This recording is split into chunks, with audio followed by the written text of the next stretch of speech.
एसे दैमाथिं बेरायना फैनोसै र'। दैमा दङ नायना फैनोसै। लोगोफोर खुलुमबाय नोंथांमोनखौ आंनि गुबुन मोनसे भिडिअ बरायलायबाय। माने दैमा नायना फैनि मोनसे प्रग्रामाव फैदों आरो जोंनि उरियामघाराव सि सेक्टर माबायाव केम्पआव माने दिनै सिभिक एक्शन प्रग्राम होननाय मोनसे दं आरोना CRPFनि बोसोरै लाबाय थायो थ' बेवहाय फैदों जोङो। ओमफ्राय दा जाथ'वाखै नालाय बेखायनो खाथियावनो ओरै ओंखारबोदोंमोन जोङो सिंनिफ्राय। ओमफ्राय दैमा दं आरोना बिजाय रेंमा दैमा बेखौ नोंथांमोननो एसे दिन्थिनोसै नायनोसै आरो आंबो। बेजों दिनैसो फार्स्ट हाबदों आंबो हाबनाया।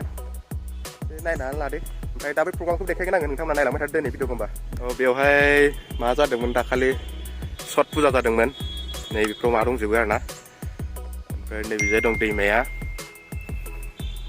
दैयानो बारा गैया माथो। अखाखौनो हायाखैना देग्लाय जोंथिं ओंखायनो गैया दैमायानो राननानैसो दङ।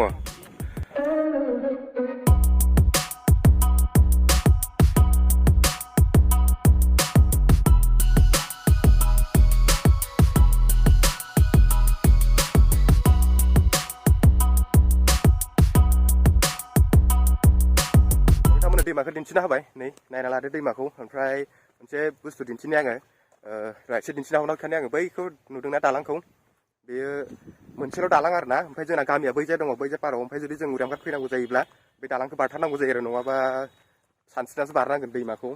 ओमफ्राय बे मोनसेल' आरो दालाङा बेजोंनो बिराद दामफा खारबाय थायो। बायसिंसो बायदि मोनबाय आङो थ' नोंथांमोननो एसे खाथिनिफ्राय दिन्थिना होनि आङो दालांखौ गाहायनिफ्राय आरो।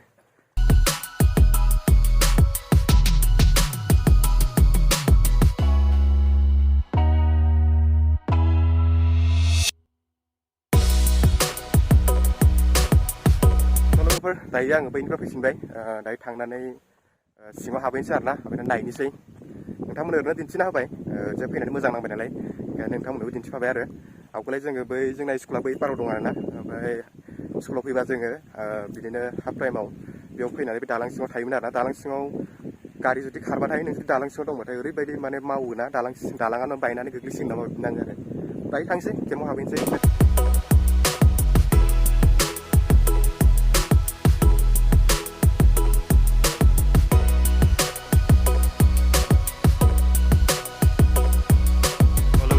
दा जोङो सिङाव हाबबोबाय। हाबनानै नै दा प्रग्रामा बेवहायनो जागोन आरोना। मानसिफोरथ' फैबाय फ्राय। ओमफ्राय MLA सफैयाखै DC सफैबाय आरो। नोंथांमोननो एसे दिन्थिना होबाय। दा प्रग्रामफोरखौ दिन्थिलांबाय थानोसै आङो नायलांबाय थादों नोंथांमोना। नायनायाव हले जोबोद मोजां नुखादों ना एकदम बै माबा जिफोरखौ बिरहोना दोननायनि थाखाय। ओमफ्राय प्रग्राम जायैखाय नै जिरायना दंथ'यो जोङो दायो दसे। लोगोफोर नै दायो हाबाफारिया जागायबाय। ओमफ्राय खालि MLA आ सफैयाखै आरो। MLA सफैयाबाबो जागायग्रोबाय हाबाफारिखौ।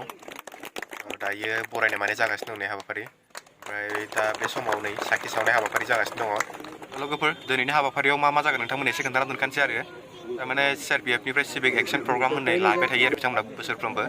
बे प्रग्रामनि गेजेरजों बिथांमोना माने गामियाव जिखिनि गोनांथि जायो गामिनि मानसिफ्रा ओमफ्राय आरो बबेबा स्कुलफ्राव बिदिनो दै फिल्टार बायदिसिना हरो आरो। ओमफ्राय दिनैना बिदिनो दै फिल्टार हरगोन लोगोसेयै जाय गामियाव कारेन्ट सौहैयाखै दासिम बिसोरनो माने सलार लाइट हरगोन आरो। बेनि थाखायनो बे हाबाफारिखौ लादों। नोंथांमोना नायलांबाय थादो दिन्थिलांबाय थानोसै आं दायो हाबाफारिफोरखौ। प्रथमते गावरे सवाली ग्रुप डान्स निमंत्रण जनायो।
GB। एक गांव में इलेक्ट्रिसिटी बिल्कुल नहीं है सर, इसकी वजह से 2 solar light.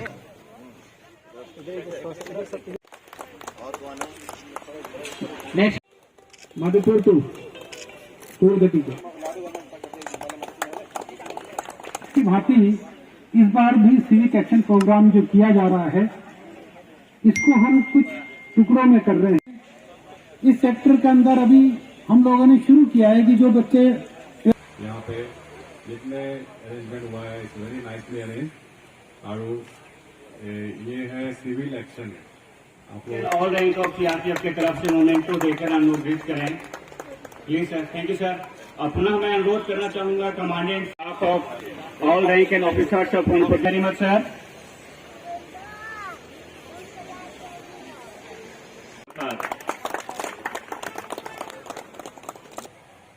I thank all to the CRPF jawans who are staying here and contribute their service towards the people of border area.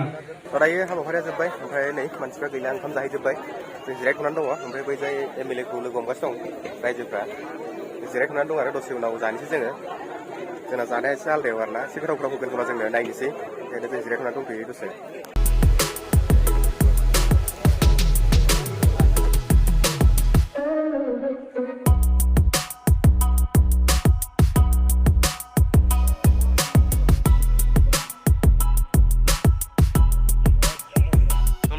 दायो जोङो जाखां लोंखां ओंखारबोबाय, ओमफ्राय दा जोङो नै जोंनि उरियामघाट टाउनखौ क्रस खालामनानै मोनसे जायगायाव थांगासिनो दं आरो बेयाव थांबाय थानोसै जोङो दायो। दिनैनि भिडिअ'आ एसेनोसै लोगोफोर, नोंथांमोना बोरै मोनखो मिथिला। उननि भिडिअ'आव लोगो मोनसिगोन लोगोफोर थाबैनो। बाय बाय, दिनैनि थाखाय एसेनोसै।